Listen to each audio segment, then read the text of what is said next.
This is how important the role of a father is. And the world wants to tell you, you don't need a dad. You can have two moms. You don't need a dad. You can have a child on your own. Science can give you a child. Can I tell you, having a father is more than just a sperm donor. It's an office. I know I'm talking straight, but I'm talking good. It's a spiritual office that God has ordained, and if it's not in order, your whole life is out of order. But here's the good part. I thank God that our Heavenly Father makes up the difference.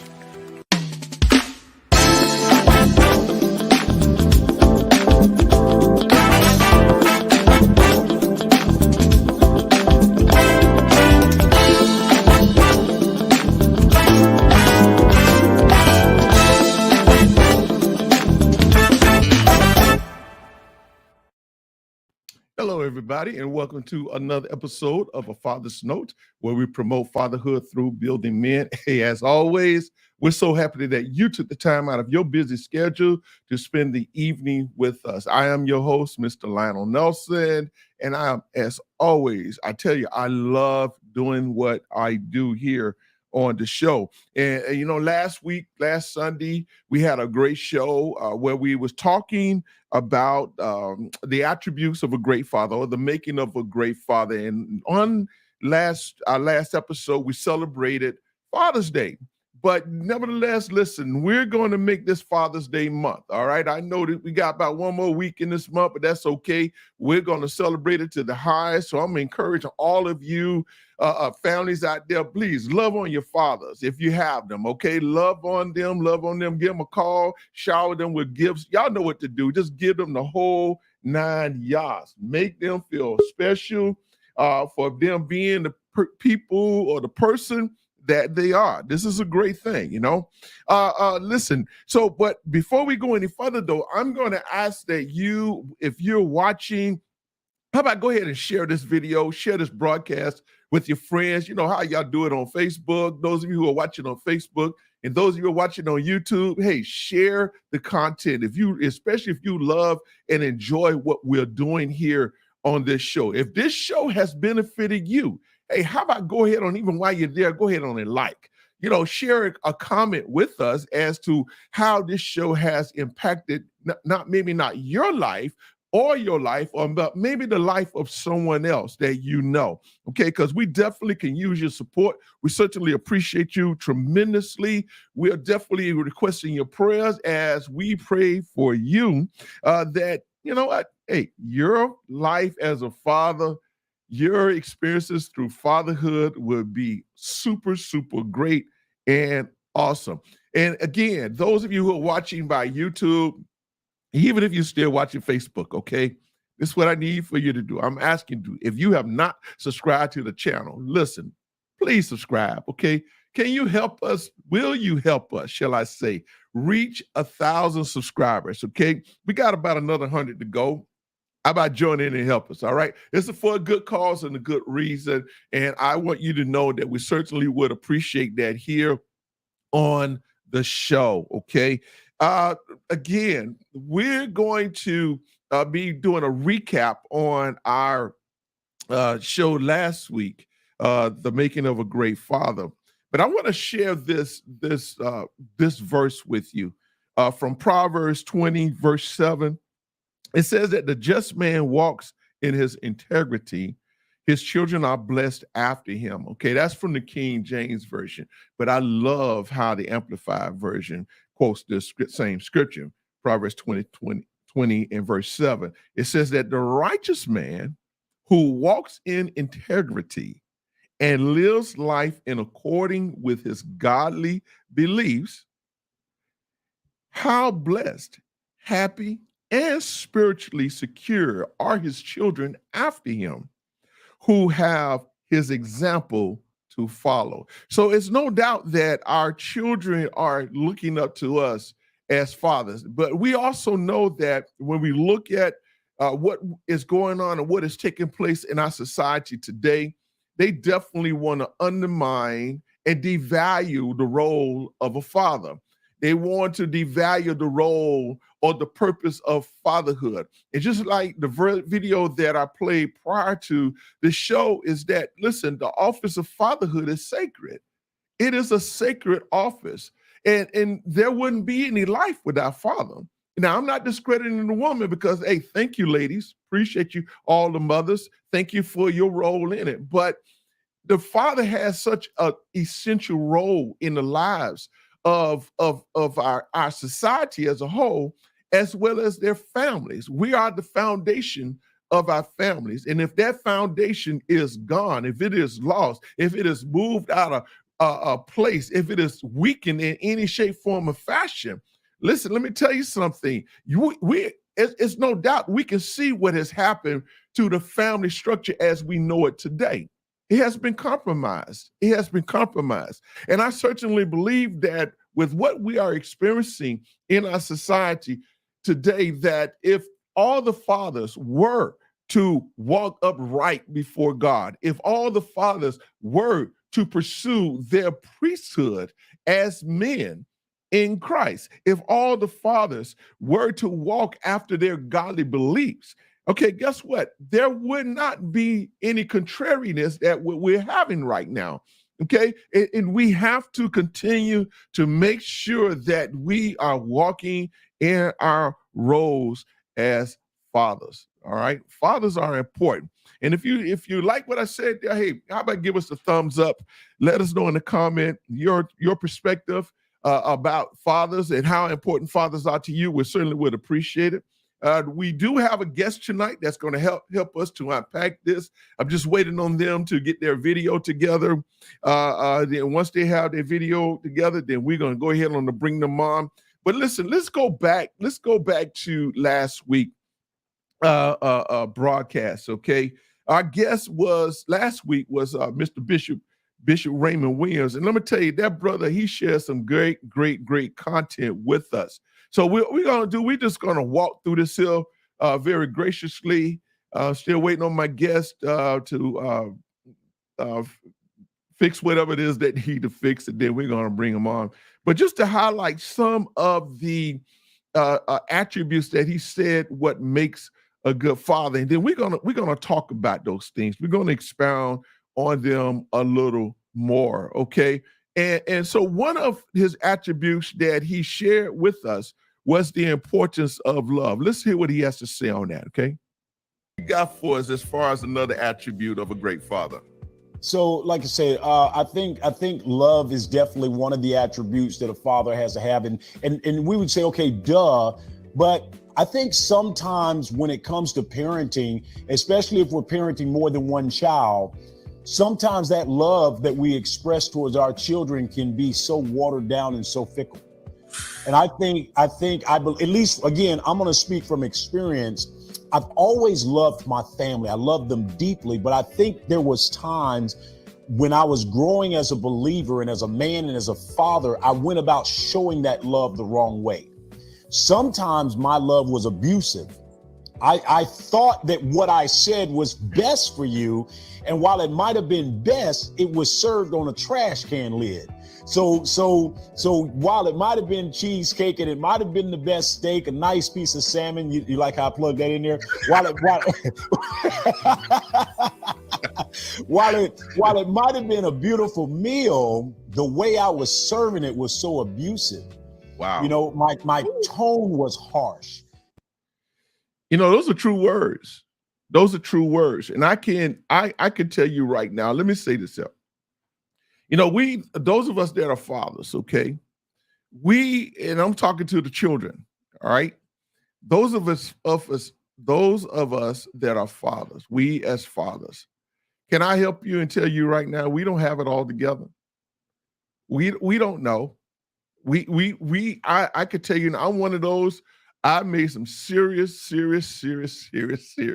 mistakes, okay, as a father. I certainly did. And you know, it's a process of us learning as we go along. Now, however, though, when I would say this to us fathers, listen, you don't have to be afraid to admit when you're wrong or you didn't get it right. Don't be afraid. It's okay. Look, we, man, I know I had to come back plenty times. I know that for sure. I had to just say, listen, I got it wrong. Okay. And then, a part of that, the thing what I see what happens a lot of times, this is so key because as fathers, those of us that are fathers, unless we have learned and how to and have corrected ourselves in this, what we have done is that we have fathered our children based off learned behavior that we acquire from our fathers. I've heard me say it on the show here a couple of times that yes, when I first became a father, man, I was hard nosed. I was why, and I chastised my son corporally, okay, for everything that he did. Why? Because that's what I was exposed to. That's what happened to me. Okay, I'm still waiting on my guest. He says that he's having some difficulty with his camera. I still got to wait on. Hopefully he could come on. The only thing I can say to you is just maybe try another device if you have to. I don't know. But nevertheless, yeah, we learning. We are learning as we go along the way. Yes, we are. Is there a book that a manual on fatherhood that we can use, that we can utilize? Yes, and it's called the Bible. But when you young, how many of us really as fathers, I'm talking to the fathers now, really search out the scriptures when it comes to fathering our children? Now, I'm going to say this here. Now, you may be a great father, but you could be a better than great father when you have the Holy Spirit leading and guiding you through that process. And again, don't be afraid to admit, hey, I made mistakes. I got that wrong, son. I got that wrong, daughter. And one of the things I would add to it that you've got to learn how to listen. We need to make sure that we are listening to our children, that we are hearing them out, okay? That we and not listening just to respond, but listening to them to understand. And I can tell you right now, for a while, my children say, "Oh, we can't talk to daddy because he just don't listen. He won't even let you finish his comments. He won't even let you finish what you're saying." Okay, if you like what I'm saying here, if you agree, how about put it in the comment and let us know, okay? And it's an absolute truth. I was there. So I had to learn how to listen to them, okay? And as well as when I respond, not respond with a big mouth, not respond with a big voice, not respond. Now listen to what I'm saying. Listen to this now. Not respond from a place of authority. Okay, now let me break that down for you when I say that. Not responding from a place of authority. Listen, it's no question. Your authority as a father has already been established in your home. So it's not like you have to constantly rehash that to your family, to your children. It's not like you have to constantly, hey, I'm your daddy, boy, do what I say, well, you better listen. No, you don't have to do that. So when you come across that, then what happens then? You're building a wall. Your children are going to build a wall where it's going to be difficult for them to receive anything that you say. So one of the things that I've learned that over time, again, listen, I've been a father. See, my oldest child is 40 years old. I think he's 40. Maybe he'll be going on 41. In October, he'll be 41. Hey, hello, Mr. Williams. Hello, Ms. Fillmore. Thank you all for tuning in. Thank you so much. And so therefore, I've been a father for 40 years. And I can tell you right now, for those 40 years, I was not a great father. Man, I was horrible at some stages in my life as a father. I was terrible. I was unlearned. Especially, I became a father. So therefore, I became a father at the age of 22. something like that. What I know about being a father when I'm still trying to learn myself as a man. Man, you want to talk about pile on? That's what that was. That was some serious pile on. So here it is. I'm still trying to learn myself as a man, find myself as a man, and yet raise a son at the same time. Man, I had set him up for failure. If you want the truth, come on, y'all talk back to me here. Let me know how we doing here. If y'all like what we're saying here, make sure you like and give me some hearts and all that kind of stuff. All right. Let us know in the comments. All right. Yeah. So we're learning as we go along. So, but yeah, one of the things of attribute of a good father is love. Okay. It's not just, and you know what? And let me say this here. It's not about you just saying you love your child. It's not about that. It's more than you just saying, you know, I love you. You know, I love you. No, you got to show it. No, there has to be an act of love with your child. You got to, and we're going to, and one of the things that I'm going to point out here, I'm going to show you how you can act out love, because that's one of the attributes here. As a matter of fact, I'm going to go ahead and play that video, and it's about the attribute of two. What Mr. Jones says, as a father, I feel I'm in a catch-22. I have a demanding career that allows me to provide. However, that career keeps me away from home, which inevitably doesn't allow quality of family time with them. At times, I feel like I have failed them. Whoa. Wow.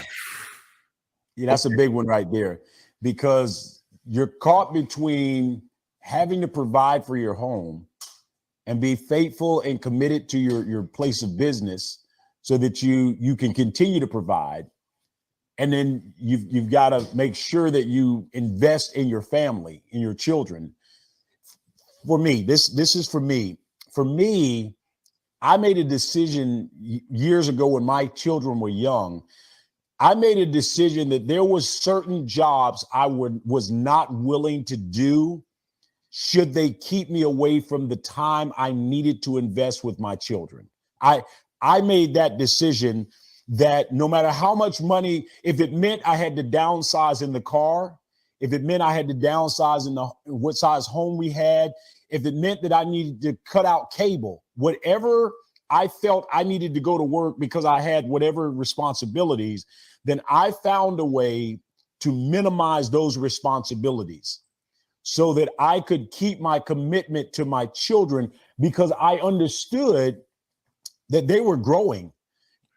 And so there was just certain things I wasn't willing to miss. I wasn't willing to compromise, because my first responsibility, my first duty was to my children.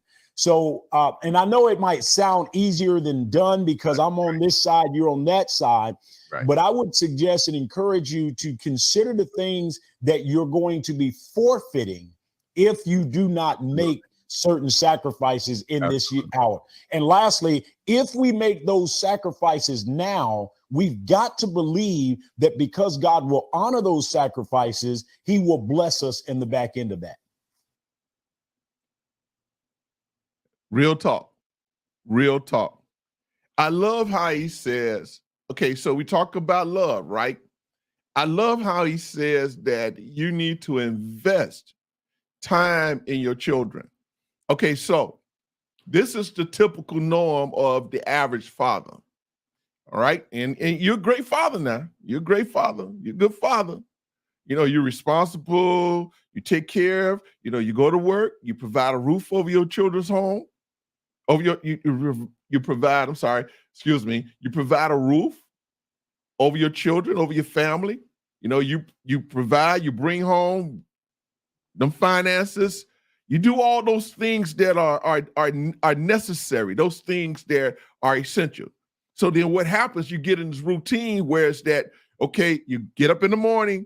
Most of us, we don't even see our children in the morning before whether or not they go into school or what have you. You know, and then what we do is that you get up in the morning, you go to work. Of course, you're happy, you're grateful that your children are fine, your family is fine. And then you come home, depending on what time you get off, you come home late, the children are there, they might be doing their little things or what have you, but you come home, you get a shower, you get something to eat, and then you go straight to the room or straight to the couch, the lazy boy, or you go in the room and you shut the door and you into your TV, whatever, and you say, man, I need to relax. I need to wind down. Okay, but wait a minute though. Listen, every day you do that. That's a routine. So my question is then when and how could your children get to know you and you get to know your child or your children?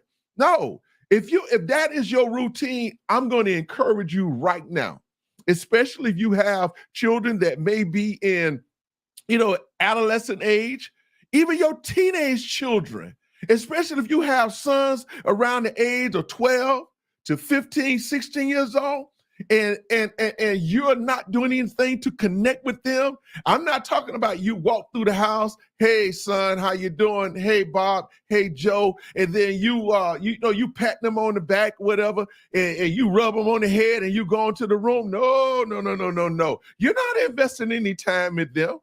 All they know, they know who you are as their father, but how do they know you love them? You got to show it.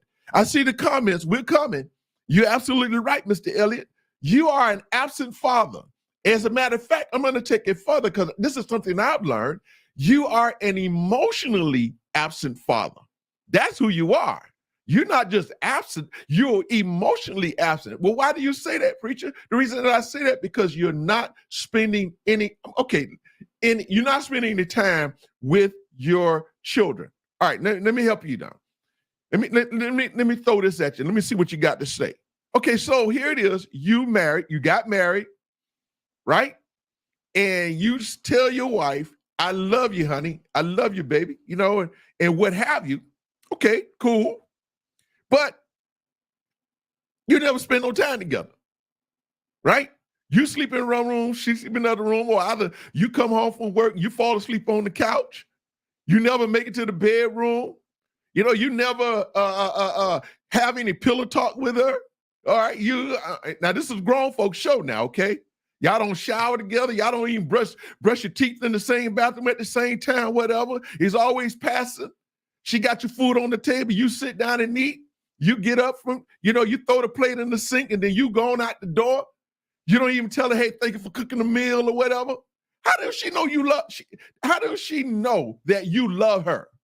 And you don't spend any time with her at all. Let me get to some of these comments because I done got behind here. Let me see here. Let me go here. Okay, we got here that love is an action word. The children need to see your love. Absolutely. This is what we're saying.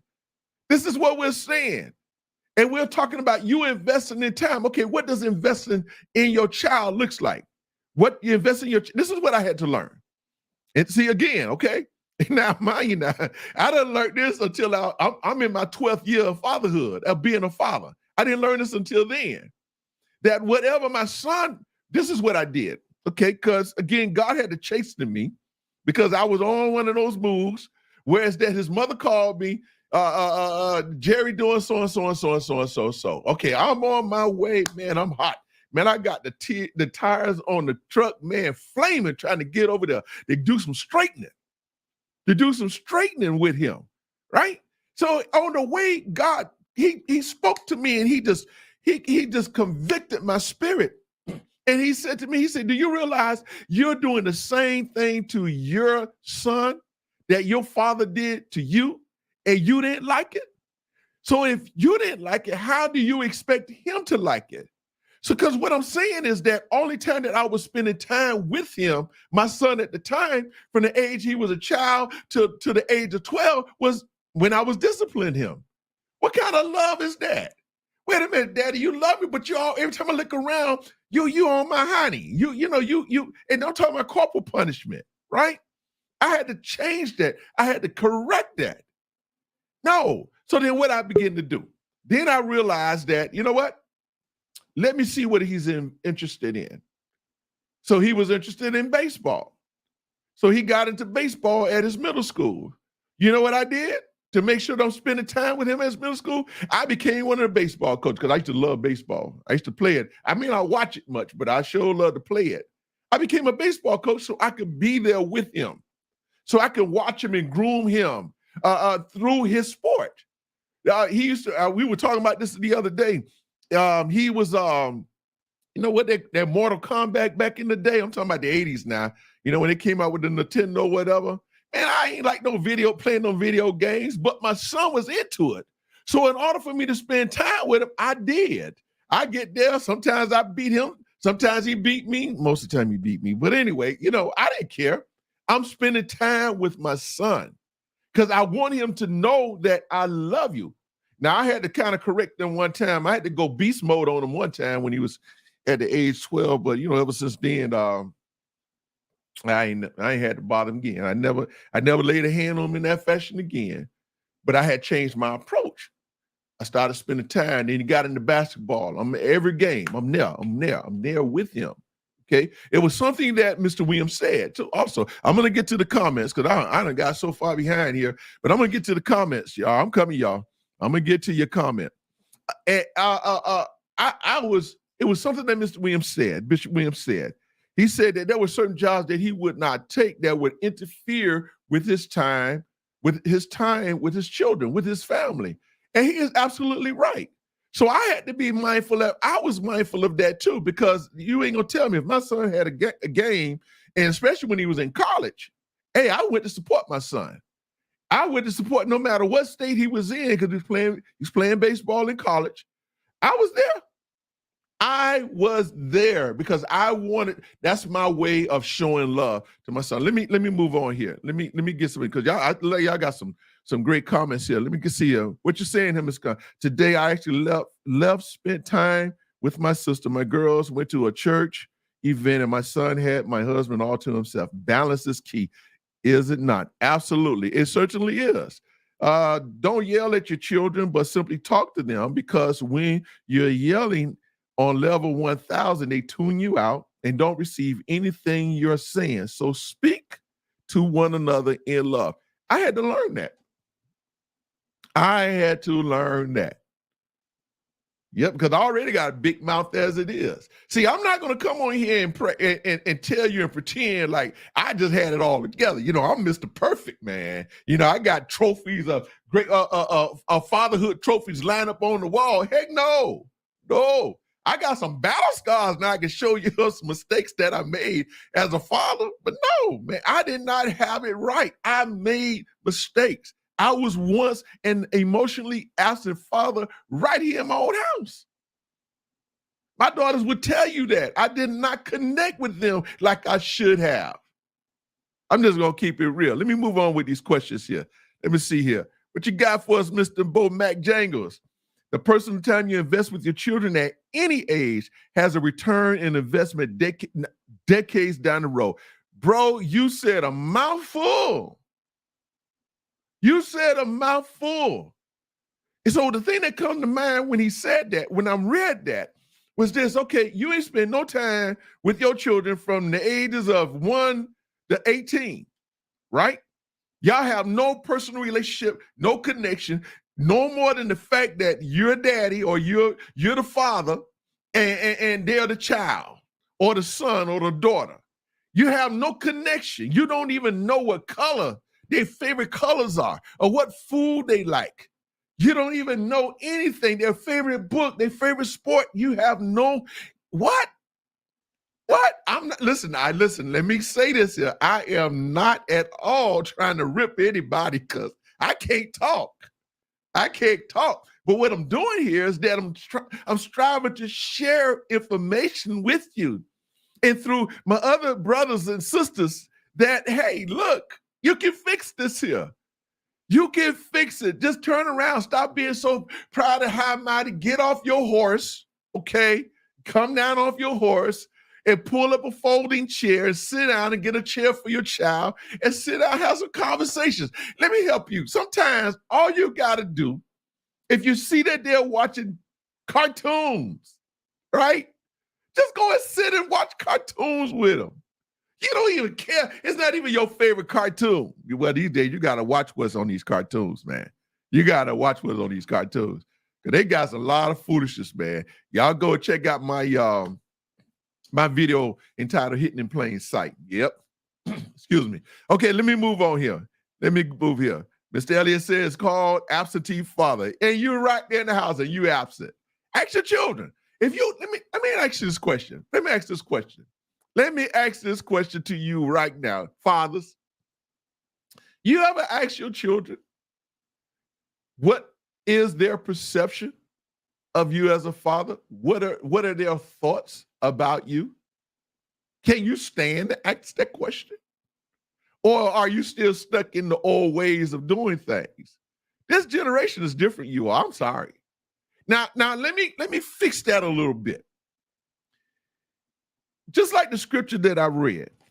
Okay, just like the scripture I read, the righteous man who walks in integrity. Okay, so you got to have integrity, right? You can't be one of those fathers who say one thing, but yet you do another. You can't be a father who make a promise and then you turn around and break it. You can't be a father who give his word and then fail to pick it up. You can't be a father who is disrespectful to your wife, to your children's mother. You cannot be a father who don't know how to say any kind words to your children's mother. You know, you got a dirty mouth. You irresponsible. You can't be a father who you expect your child or your son or whatever to go to work. Oh, wait a minute. Let me go here with this here. You cannot be a good father.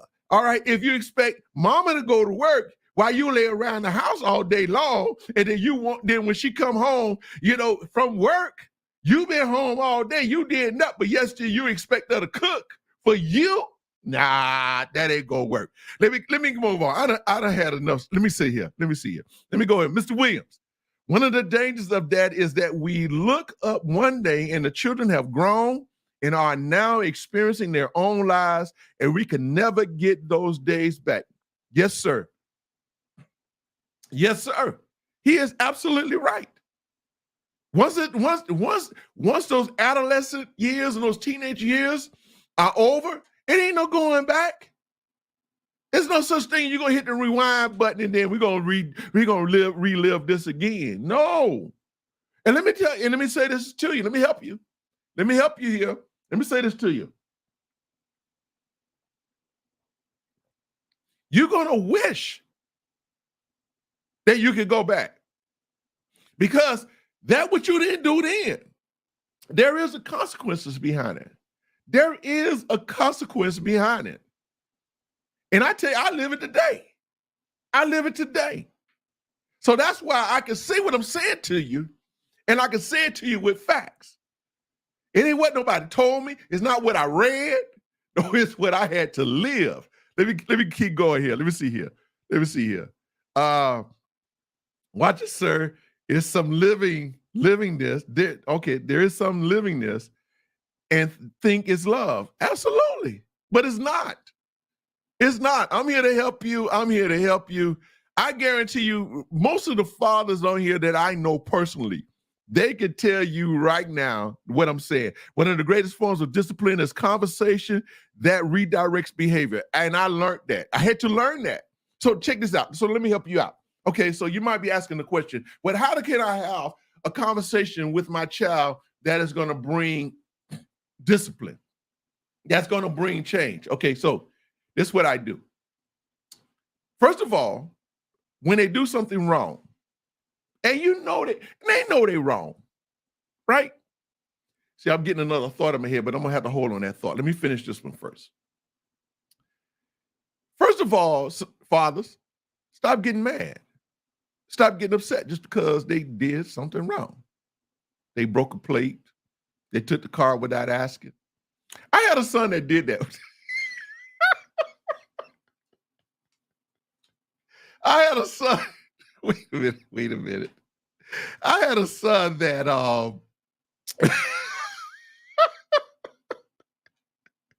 that took my truck. Well, he didn't take it because normally he had permission to drive it.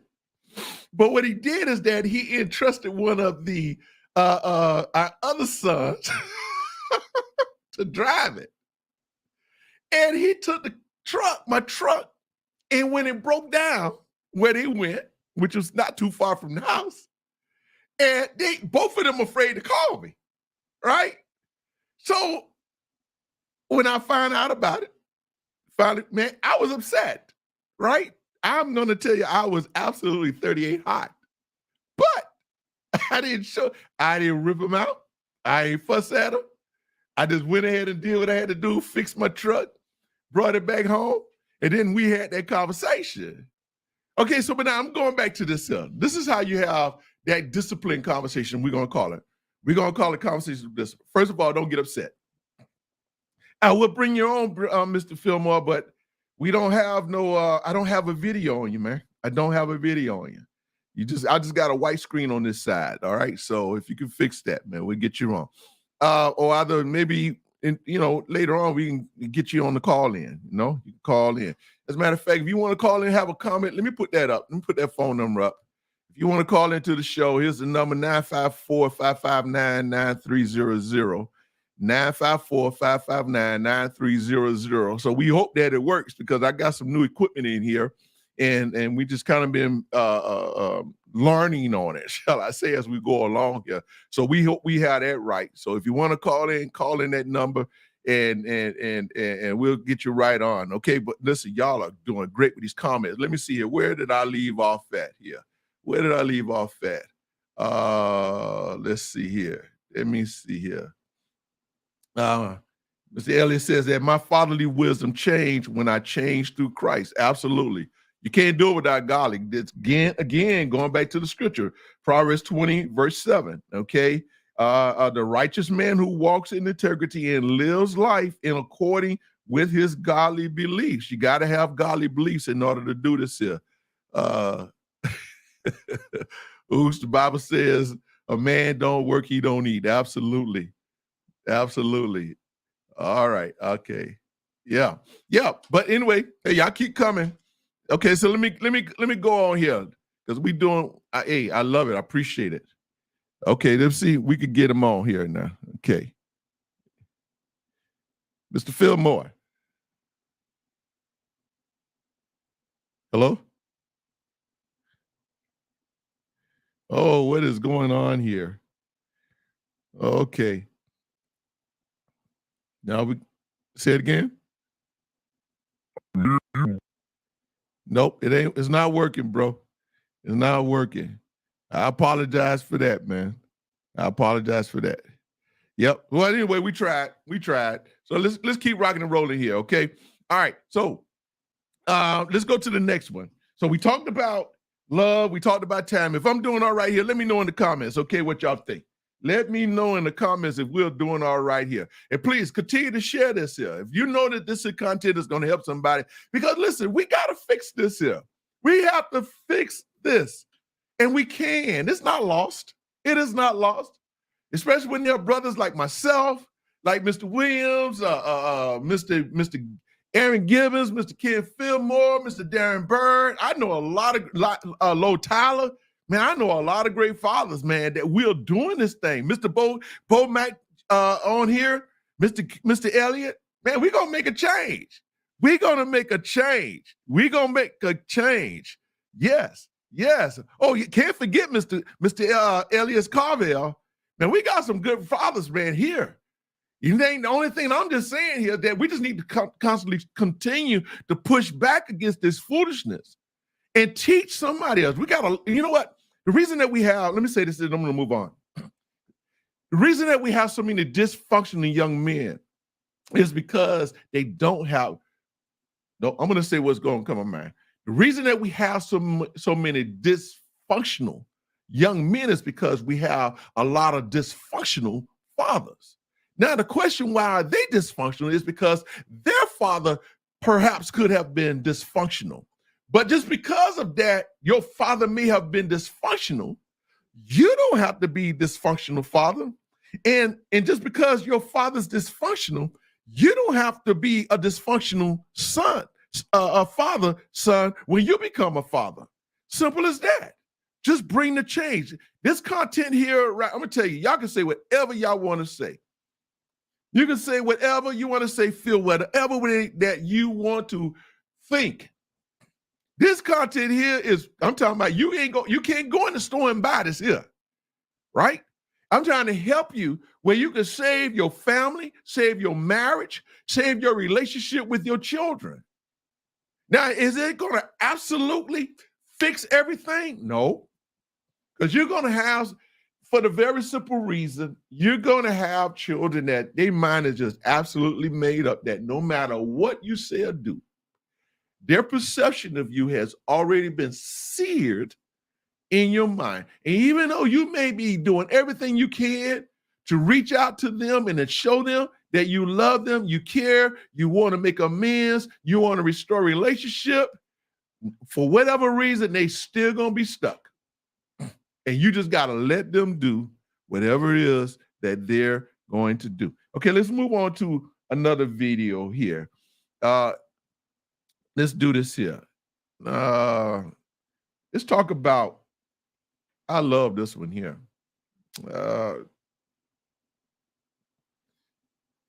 about this one here? Give of self. The greatest things we can give to our children is us, man. As fathers, just being present. Turn off the TV, get rid of the cell phone, cancel those business meetings. You don't have to be at the revival. He's right. He said cell phones. Get off the cell phone. He's absolutely right. Give of yourself. It's worth it. Going back to the conversation that, let me see what, I'm going to put that conversation back up here.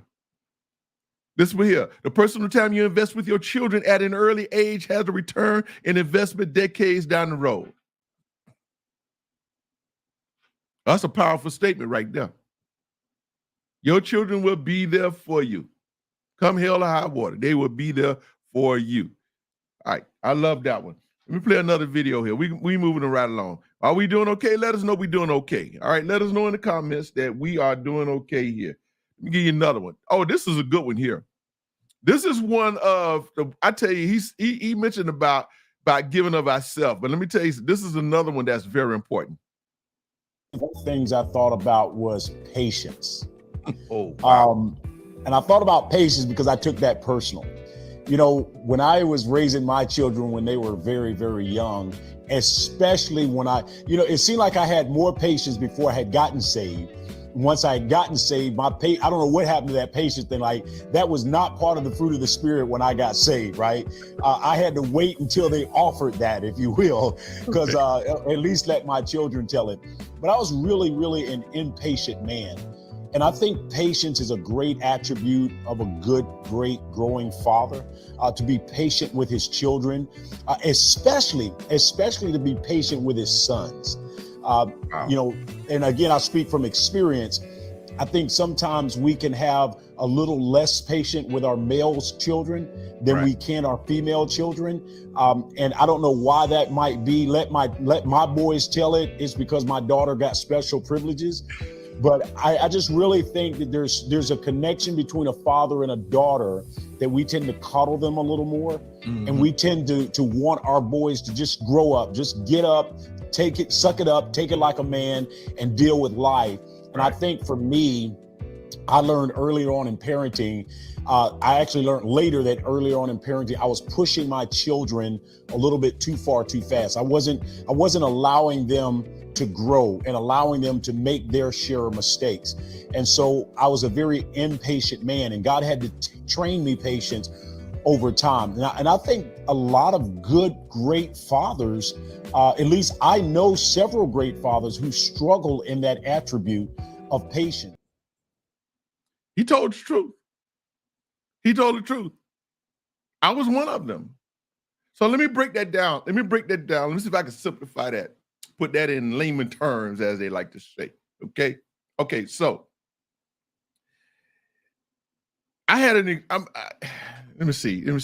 I want to give the reason that I'm hesitant right now because I want to give a good example of what he means by when patience is needed. Okay. So number one, I have this phrase I used to tell my sons. It's okay to think. There's no crime in thinking. Please understand that the thinking police is not going to come and arrest you because you're thinking, you're giving thought. Now, why am I saying that? Okay, because again, this is where patience is very much needed as a father. So I'm going to use an example of a young man at our church today that I was teaching him and instructing him because we was doing some upgrades to our sound system at the church. And I was teaching him how to roll a simple audio cable, right? And now I show it to him. And, okay, you do it. He didn't do it right. He struggled. Okay.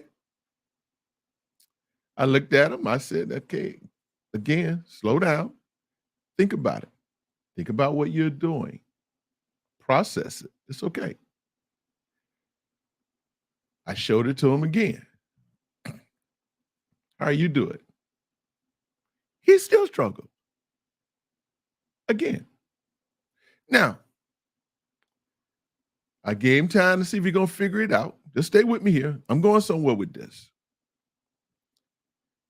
So he still struggled. I said, okay, I'm going to show you again. 1, 2, 3. That's simple. That time, he got it. Now, if I hadn't learned patience myself as a father, I would have just got, can I just say what's come to my mind? Man, what's wrong with you? Man, as simple as that is, you can't get that. Man, it's a short cord, man. Roll the cord up like it's supposed to. Man, what's wrong with you? Man, how many times I got to tell you? How many times I got to show you? Man, what? Man, you that stupid? You that crazy? You that dumb? Man, when you gonna learn? Hey, man, you what? Hey, you how old? Man, did you ever? You in what grade? Can I just keep it real? And we do that to our children just because they don't get something right the first time that they will try to do something. And so many times that with my sons, with my children, hey, give them a shot. And when they make a mistake, okay, you know what? What did you learn? See, that's going back to that discipline. That's going back to that the discipline conversation. Because my question is that, because I should have finished that, but let me see if I can finish both of them this collectively. About being patient and showing and bringing forth discipline through communication. You know what? It just dropped in my spirit. A lot of us as fathers, we too angry. And we live in our homes with anger, built up anger, whether or not it's that from work, or whether or not it's from your neighbor next door, or whether or not it's from your wife, whether or not it's from one of your children. Why are you always angry all the time? You should ask yourself that question. Because maybe your anger is the reason why you can't get along with nobody. One of the things that I learned a long time ago, I don't bring work home and I don't take home to work.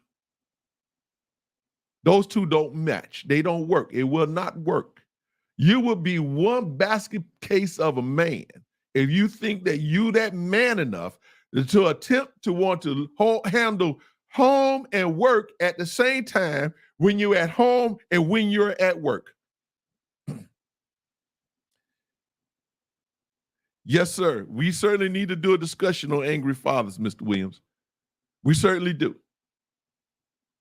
And when you're angry, you don't shut everybody else off. Wife can't, then the wife, she'll come to you and try to talk to you with a loving manner. And then you flying off, you flipping her off. Man, what's wrong with you? Man, this one here, right here, resting in my spirit. I'm talking about real heavy.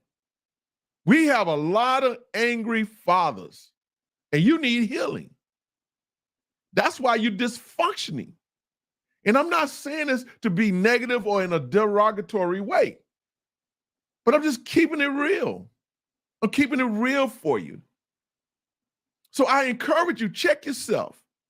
If you're an angry person, first of all, you got to admit, you know what? I'm dealing with anger. Yep, you're absolutely right, preacher. I realize that now since you said that. I am angry. Then you find out why. What is it? Could be something petty, something that you not even think of. Could be something from your past, your relationship with your parent, your father. Only thing I'm telling you to fix it. Stop being angry. Okay? So one of the things with patience, you have to be willing to allow your children to make mistakes. I know that one going over some of y'all head. Y'all don't draw y'all toes up. Don't draw up your toes. Man, just because they make a mistake, so what? That's an opportunity. That's a teaching moment. That's a teaching opportunity for you to teach them, for you to connect with them. I have one of my sons, you know, he kind of followed in my footsteps as far as the carpentry. And I taught him how to hang doors and do carpentry work. You think he got it right every time? No. He didn't get it right. But instead of knocking him aside the head and cussing him out and whatever and getting angry just because he didn't do it right, that wasn't gonna fix the problem. That wasn't gonna help him. No, we gotta have patience with our young men. Let me see. Comment. As we got it right when we were their age. As if we got it right when we were their age. If you would have given him those words, you would have killed his spirit and his respect for you. Absolutely. Absolutely. But I'm here to tell you, I've been a father for almost 41, 42 years. I didn't start out with that mindset as a father, but I had to learn it. I had to learn it. My youngest son, when he was learning bass guitar, patience. That's what we were talking about, patience. I had to be patient with him. He didn't always get it right. He might hit the wrong note. What, I'm gonna scream at him, whatever. So what? Like the comment, you ain't never made a mistake. And I tell him all the time, that's why we got erasers, backspace, whiteout, ball up paper. We're gonna make mistakes. We're not exempt from it. But when our children make mistakes, when our children err, those, instead of so much looking at them, and I'm still going to talk about this discipline conversation. Maybe I could go there now. Instead of using it as a discipline moment, use it as a teachable moment. Use it as that. Okay, they did something they had any business. All right, so first of all, like I said, stop getting upset about it. Cause that ain't helping nothing. That ain't fixing nothing. You getting upset. It's because they might have broke something in the house or, you know, from playing or whatever, put a hole in the wall. It put a hole in the wall. Okay. From playing, y'all know, listen, y'all know how these children get sometimes. They break the light bulb or whatever, do something. Hey, let's say they knock the TV over, break the TV. Oh, y'all upset because now you can't watch the stories or whatever it is. All right. No. Okay, so they break the TV. They put a hole in the wall. All right, so how did you put the hole in the wall? You know, they're gonna give you some story, whether or not you believe it or not. Okay. So what do you think should be the outcome or the result of this? Because you know that this was something that you should not have been done.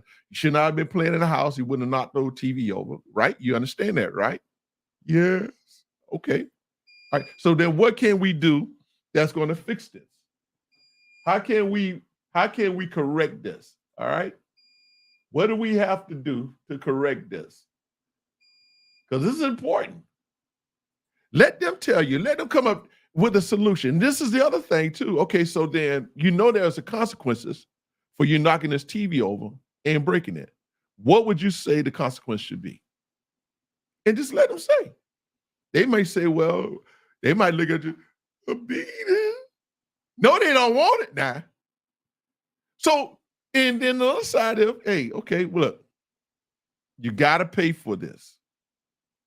Now, you got choices. You can either be grounded for a month, or you go ahead and get this corporal punishment, or no TV for the year, whatever. I don't know. I'm just making up stuff right now. Let them decide, because they know they're wrong. And that's what I learned to use that method. And learning to use that method has always, again, allowed me to have that time to teach and communicate with them. And other times they would say, well, they didn't feel where they were wrong. Okay, let's talk about this then. Let's hash this out.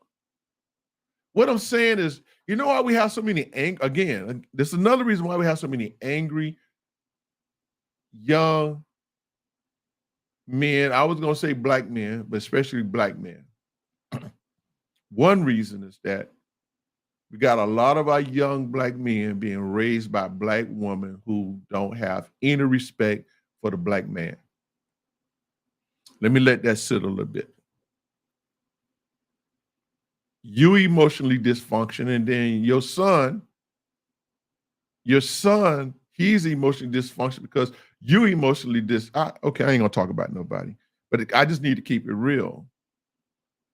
And then what I'm hearing is that as far as school is concerned, our young men don't even know how to think. They don't even know how to problem solve.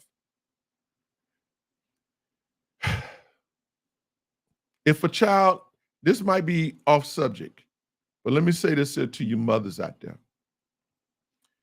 If you have a child who wants to spend time with their father, and especially if it is not their father, I want to be careful with how I say this.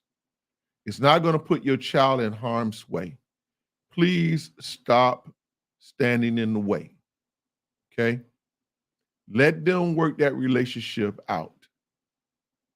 Don't get in the way, mothers, please. Don't get in the way, especially if you have sons. Let me go on record and say now, you cannot raise your son to be a man. He is going to need some male intervention. All right? I want to make sure I say that. Okay, we talked about patience. I think I got one more here, and then we're gonna get off of here, okay? If we're doing all right, we still doing all right, let me know. Let me know we're still doing all right. Now, I like this one here. This is a good one. I was there at one point. I broke trust with my daughter. She didn't talk to me for almost a year as it relates to being open with me. With her first child, my grandson, when she got pregnant, she had a meeting with me. My daughter and I had this thing where if we needed to have a deep conversation and she really needed to just get some stuff out and really talk about something, she'd say, Dad, can we go have ice cream? Anytime she asked, could we go get ice cream, just the two of us, I knew there was something on the table we needed to deal with. Mm-hmm. She asked me one night, Dad, can we go get ice cream? So we went and we got ice cream. We went over and sat in the park. And I said, what's on your mind, baby girl? Brother, she just started crying. I couldn't figure out what the last thing I was thinking about is I'm pregnant. Wow. That girl looked at me and said, Daddy, I'm pregnant. Bro, I hit the fan.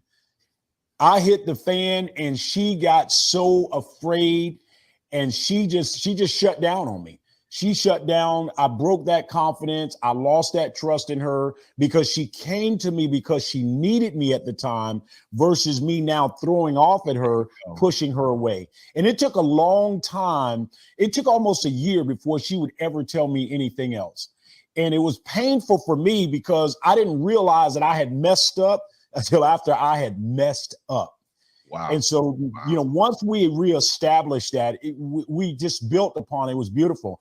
So I just say all that to say to Chemo and other men like Chemo, again, as my brother just echoed, remain faithful, remain consistent, and God will provide. Yes, I give you my word on that. He did it for me. He will do it for you. Be consistent, remain faithful, and continues to bring, just even when your children fall victim, or however you want to put it, in error, the worst thing you can do is to break trust with them. Continue to support them. You can express your disapproval, but they need to know that you as daddy, as a father, you're there. You as mom, you're there. But I'm talking about mainly fathers. So, ladies, y'all can have your own show or whatever. All right. We talking to the fathers right now, to the men. Right? Hey, continue to be a support. They're not gonna, as they grow older in age, they're not gonna always do everything right. They're going to make mistakes. And just because they do, whatever you do, you got to support them. I had one of my sons, he was struggling here in Miami. And he had decided that, you know what, I need a change of scenery. Now, I don't remember exactly how old he was. He might have been 22, 23 at the time. I think he was 21 or 22. I don't know. I don't remember. And he came to me about a move that he was going to make. Now, I had already knew that he was going to make the move. Yet still, though, I gave him my words of wisdom to it. I spoke to it. But he went ahead on and made the move anyway. Am I going to be upset just because he did that? No. That would not be that would not be right to him, because it's important to me that no matter where he is at, I don't care if he's thousands of miles away, okay? If he needs me, I want him to know that without a shadow of a doubt, that if he needs his father will be there. You can ask one of my other sons. I had another son that was away and, hey, he got caught up. But my love for him, I wasn't mad. I wasn't upset. Man, I did what I had to do. I went and got my son, brought him home. Can't shut the doors. Our anger will shut the doors to our children. And if it's something like what I heard Denzel say, then we're gonna get out of here. If you as a father are not there for your child, there's somebody else would. So if there's no, this is what he said. He said, if there is no father in the home, then the child would search for a father in the streets. And God knows what they're going to get when they do that. Hey, anyway, we got to love on our children regardless of their status or whatever they happens to it. Okay. Let me put this last comment up. Okay. I remember asking one of my sons to give me 3 different conferences that he thought would rectify the issue at hand. LOL, that put more stress on him than I ever could have put on him. Absolutely. That is exactly my point. You don't have to be the judge and the juror and the prosecutor as well. You don't. Is it reverse psychology? I don't know. But I could tell you this much. It works. And it puts the responsibility of correction back in their lap. You don't have to be the one to bring correction. You cause them, or you put them in a place, in a position where they will bring correction to themselves. Yes, ma'am. Yes, sir. It'll work now. It will work, trust me. But be consistent now. Be consistent. Okay, so we talk about the need for love, patience, time, support, and giving of yourself. Those are attributes that, we recommend. I'm sure there are some others as far as being a great father. I want to say thank you to all of those of you who have shared a comment, because you have definitely, without your comments, this show wouldn't be what it is. I thank you for your interaction. You know who you are. Mr. Williams, thank you so much, Bishop. Carvels, oh my God, Phil Morris, thank you so much, all of you. Hey, we're going to be back next week.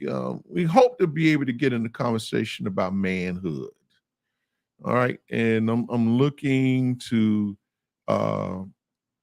bring on someone who I know can speak to it, you know, someone who I know can speak to it, because that's what we want to do. We want to help you. And see, I mean, I'm on a mission.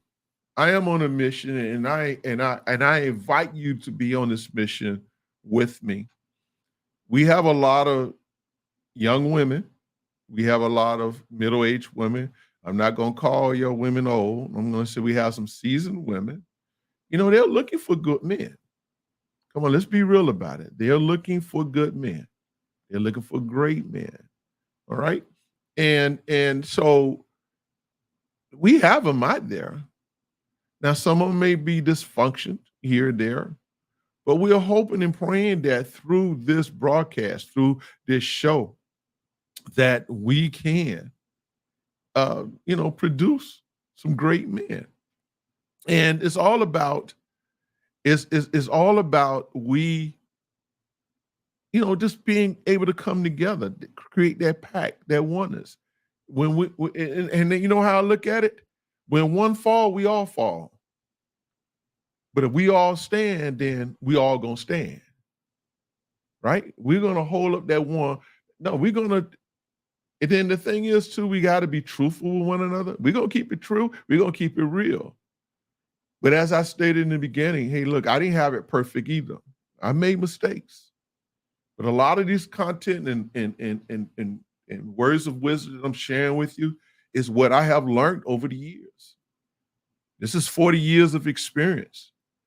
And man, I didn't always get along with my children because I raised them wrong. I don't want to say I raised them wrong. I'm going to say I took the wrong approach. Okay. I had to redefine myself. I had to undo a lot of old ways and habits and things that I learned, not only as a father, but even as a husband, even as a man. Okay. But again, this is what we want to do. This is what we want to do. Go listen, take Proverbs 20 and verse 7. Proverbs 20, verse 7. Hey, write it on a piece of paper. Put it on a mirror in your bathroom or somewhere in your car where you drive it. And constantly relive this. Repeat this scripture over your life.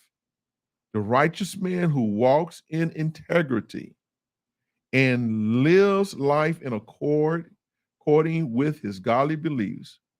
How blessed, happy, and spiritually secure are his children after him who have his example to follow. That's the Amplified Version. That's the Amplified Version. Hey, we can walk in integrity. Again, and children, we're going to make mistakes. We're going to make mistakes. But just as we would give you a chance to correct, we're going to ask you to give us a chance to correct them as well. But you can't be afraid of open conversation, fathers. You can't be afraid of open conversation, children, sons, i.e. sons, okay? Hey, we don't been on here long enough. We got to get off of here. Hey, again, thank you all so much for your support tonight. Again, hey, share this video, whatever you do. Hey, if you want to use my content in some men classes or whatever, you're more than free to do it because it don't belong to me anyway. It belongs to God. I'm just being a vessel for him, okay? I'm just being a vessel. Hey, but without any further ado, we love you all and we appreciate you all, and we will see you all next Sunday. Tune in, okay? We'll see you next week. We're going to talk about the subject of manhood, all right? Hey, love you all. God bless.